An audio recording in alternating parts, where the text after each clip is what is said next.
Peggy 18.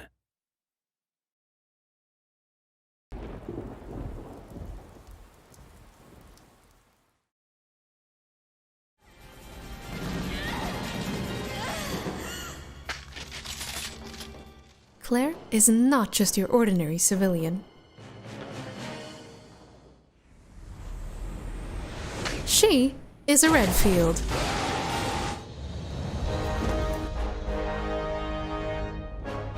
Oversee this.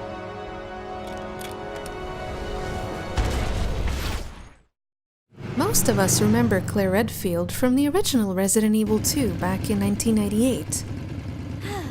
I'm finally here. What do we really know about this bike-riding, zombie-slaying college student? Claire is known for her sassy personality. You might want to stick your ego up your ass, considering your own secretary left you here to die. You wish.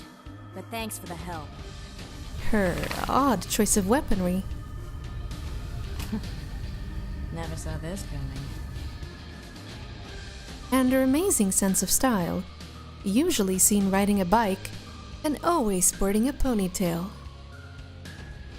Though she's the sister of the legendary Chris Redfield, Claire quickly found her own spotlight, and it's not surprising that she quickly became a fan favorite. With that being said, let's take a look at some facts about our heroine in red. In 1998, Claire was only 19 years old, which in 2019 would make her 40 years old. How's that for a midlife crisis? As mentioned, Claire is the younger sister of Chris Redfield, who was a member of the now disbanded STARS team, and the person said to have taught Claire some pretty handy self-defense tricks. In case you missed it, Chris is the guy who may or may not have a grudge against boulders. It looks like the siblings are big fans of Queen, and they even had custom-made jackets created that have known song titles embossed on the back sides.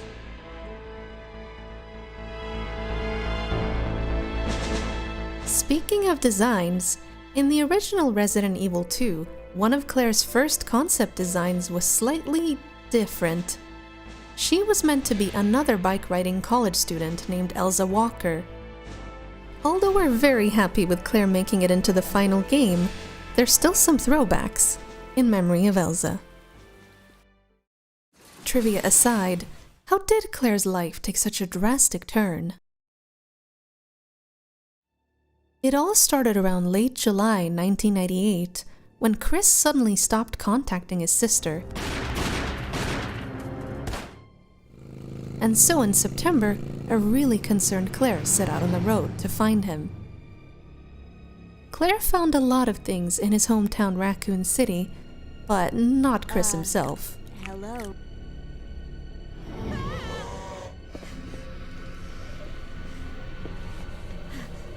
Luckily, Claire bumped into rookie cop Leon S. Kennedy. Wait! Don't shoot! Get down! And they barely managed to make it out of the city in one piece. Especially considering Leon's driving skills.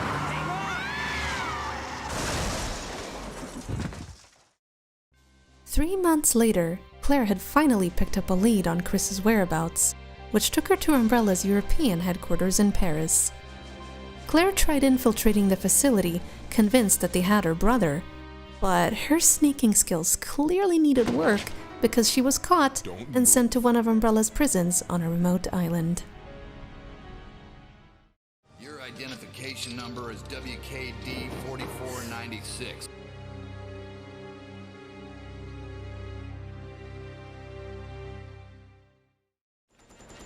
There, she met Steve Burnside, who isn't very efficient at ammo management. Shut up! I don't want to talk about it!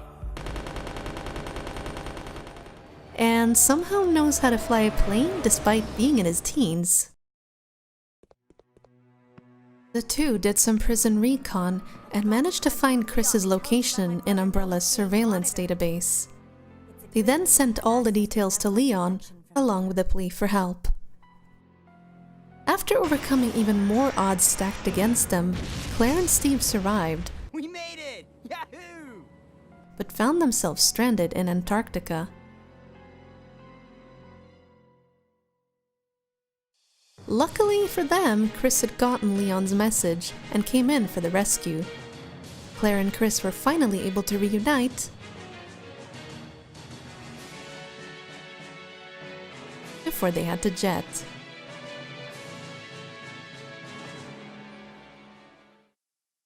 The Redfields went their separate ways for a while after, and while Chris joined the newly founded BSAA, Claire took the fight to Umbrella through more pacifist means, by joining the anti-bioterror humanitarian organization known as TerraSave.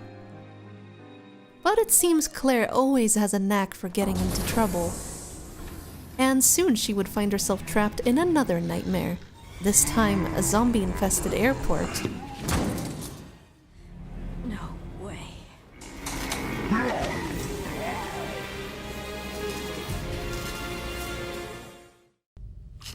With a little help from an old friend, Claire managed to escape, safe and sound. Get down. Leon. TerraSave kept taking the fight to any organizations like Umbrella. And a few years later, Claire found herself in another pickle, this time with Moira Burton. Yes, one of Barry's daughters.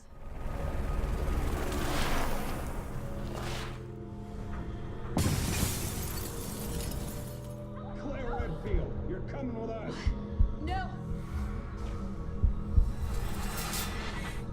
The two were captured and taken to a remote island prison. Another one? What is it with Claire in prisons anyway? What is this place? But Claire had come too far to just give up now, so she did what she knew best. She survived. All these terrifying skirmishes would have broken a lot of people.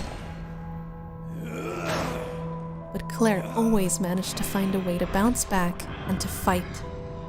Even at the toughest of times, Claire had a warm heart and put the safety of others first, with little regard for herself. More about that later. We gotta hurry now. Come on. Much like her brother, Claire became a hero and a natural-born survivor. To find out about what shaped Claire Redfield into the resourceful, clever, and unwavering hero that she is, you can play Resident Evil 2, where it all began.